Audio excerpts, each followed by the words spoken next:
Pemirsa, senang berjumpa lagi dengan Anda dalam spesial interview bersama saya, Claudius Bukan. Kepulangan Rizik Syihab membawa korban. Ada fasilitas yang rusak, ada yang diperiksa polisi, ada yang positif corona, ada yang dicopot dari jabatannya, ada saling hujat di dunia maya, dan yang paling mengkhawatirkan, agitasi berbungkus isu sensitif yang berpotensi memecah belah anak bangsa. Bagaimana pemerintah menyikapi realitas seorang bernama Rizik Syihab?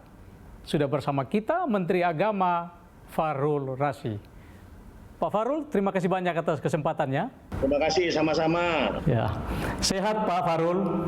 Alhamdulillah, sehat sekali, alhamdulillah. Ya, kami turut senang Pak Fahrul sudah sehat lagi karena kemarin kena corona dan kemarin saya lihat cukup lama di DPR ya. Bagaimana kondisi kebugaran saat ini?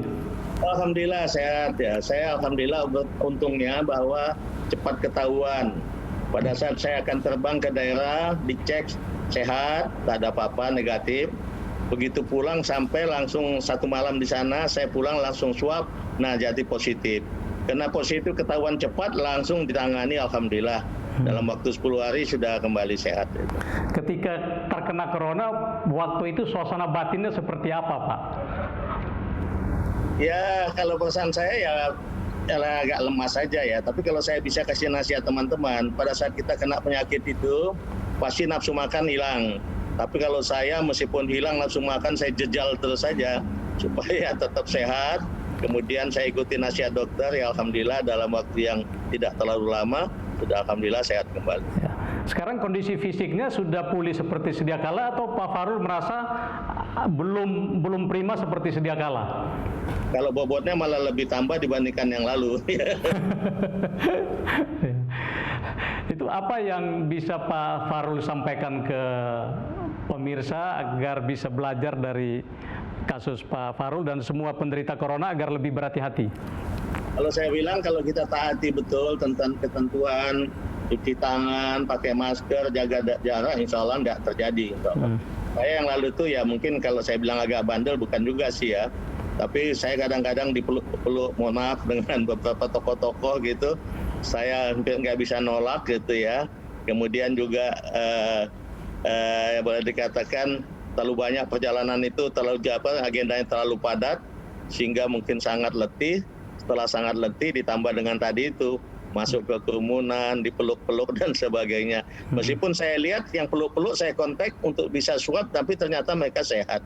Jadi kalau ditanya di mana kenanya mungkin saya nggak tahu, tapi yang jelas alhamdulillah semua bisa berlalu dengan baik. Gitu. Ya. Kalau saran saya tetap aja taati betul itu, jaga jarak, pakai masker, kemudian juga jangan yang masuk di kerumunan. Mungkin salah satu juga kelemahan saya, pada saat foto mereka selalu minta, Pak bisa dibuka sebentar maskernya Pak. Memang kita buka cepat aja, buka cepat foto langsung pakai lagi. Tapi mungkin pada saat buka cepat itu sudah kena juga gitu. Tapi hati-hati aja ke depan.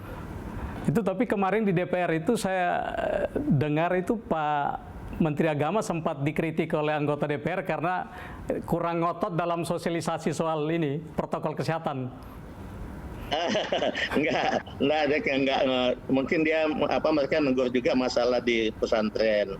Kalau pesantren itu saya kira semua kita sudah berusaha maksimal, tapi kan ya memang sangat tergantung kepada pimpinan pesantren dan anak-anak ada di sana. Tapi di banyak tempat memang pesantren tidak mudah juga untuk menegakkan protokol kesehatan karena memang fasilitasnya cuma ada itu. Tapi kita tetap berusaha ke depan untuk melakukan lebih baik. Saya kira pimpinan-pimpinan pesantren juga punya pengalaman lebih banyak lagi. Mungkin buat mereka sekarang lebih baik mengurangi muridnya secara bertahap bergantian, santrinya supaya bisa lebih aman COVID daripada dipaksakan banyak-banyak masuk lebih risiko COVID. Gitu. Apakah sudah ada pemahaman yang sama dengan para tokoh agama bahwa COVID ini berbahaya, kegiatan keagamaan pun harus mengikuti protokol kesehatan? Atau mungkin ada yang masih menganggap bahwa kegiatan keagamaan jauh lebih penting daripada mengikuti protokol kesehatan? Enggak seperti itu. Karena pengalaman saya lihat di masjid-masjid juga taat sekali tentang protokol kesehatan itu. Sehingga ya kalau ada yang katakanlah sudah diatur tempat-tempatnya, kemudian masih ada yang kemudian masuk nyelip-nyelip, biasanya pengurus masjid langsung negur, aduh mohon maaf, lebih baik di belakang aja Pak, ini supaya keamanan kita semua gitu ya. Karena agama juga mengajarkan kesehatan, keselamatan manusia adalah faktor yang paling utama. Gitu. Tapi kalau kita lihat kemarin fenomena Rizik Syihab ya, kerumunan di acara, mulai dari penjemputan di bandara, lalu kerumunan di pesta pernikahan anaknya, ini bagaimana bisa dijelaskan Pak Menteri? Ya kalau saya lihat itu euforia ya, dan itu tidak boleh terjadi gitu ya. Kita semua sepakat lah dalam situasi COVID-19 ini tolong betul-betul ya. Kadang-kadang jangan pernah dianggap enteng gitu. Kalau sudah ada yang kena, kemudian yang kena itu. Saya ada yang minggu yang lalu, ada teman saya seangkatan gitu ya, kena COVID, kita semua sangat sedih gitu ya. Jadi kembali saya bilang COVID dan meninggal gitu ya. Jadi kalau sudah kena dan memang apalagi kalau seusia-usia saya, apalagi kalau punya penyakit bawaan itu sangat riskan sekali. Dan kalau saya lihat kan kalau masuk di rombongan yang menjemput itu kan banyak juga orang tua, banyak anak-anak, semua riskan sekali lah. Jadi betul-betul agama mengajarkan kita untuk menjaga keselamatan manusia itu menjadi faktor yang paling utama. Dan nggak boleh terjadi lagi ke depan gitu. Lebih baik tertib lah gitu. Hukum sudah ada, kita taati saja hukum itu. Apalagi kita negara yang sangat berbineka, pasti kalau kita salah langkah pasti akan menyinggung teman-teman atau kelompok lain yang berbeda dengan kita. Gitu. Itu tugas Kementerian Agama ini sosialisasi ke semua pesantren, juga tokoh-tokoh agama termasuk FPI juga sempat disosialisasi soal ini. Kita tentu saja untuk semua umum tidak satu persatu ya, karena satu persatu kan organisasi keagamaan itu ada ribuan, nggak mungkin kita. Tapi kita sosialisasi umum, maksud kita semua orang pasti sudah menangkap itu. Gitu. Ya jangan dilakukan penyimpangan. Saya yakin kalau orang yang melakukan kerumunan itu, kalau ditanya tentang protokol kesehatan, beliau pasti paham. Tapi mungkin karena situasi atau karena semangatnya dan lain sebagainya sehingga terabaikan. Kita menghimbau semua pemimpin-pemimpin umat atau pemimpin masyarakat, tokoh-tokoh masyarakat, selalulah mengingatkan umatnya. Taat aturan, taat kemudian protokol kesehatan demi keselamatan kita semua gitu ya. Karena kadang-kadang orang merasa dia nggak pedulilah saya. Tapi kan dia punya anak, dia punya istri, dia punya keluarga, punya teman. Jangan sampai dia sakit itu menularkan yang lain gitu. Kalau dia nggak peduli, biar aja dia nggak peduli, dia katakanlah mohon maaf ya terkena atau meninggal. Tapi kan dia jangan sampai anak-anak istrinya kena. Ya. Pak Menteri, kita lanjut segmen berikut.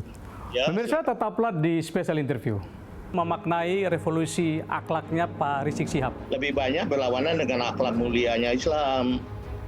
Islam betul-betul mengajarkan akhlak yang baik, malah Rasulullah kan diutus untuk menyempurnakan akhlak manusia.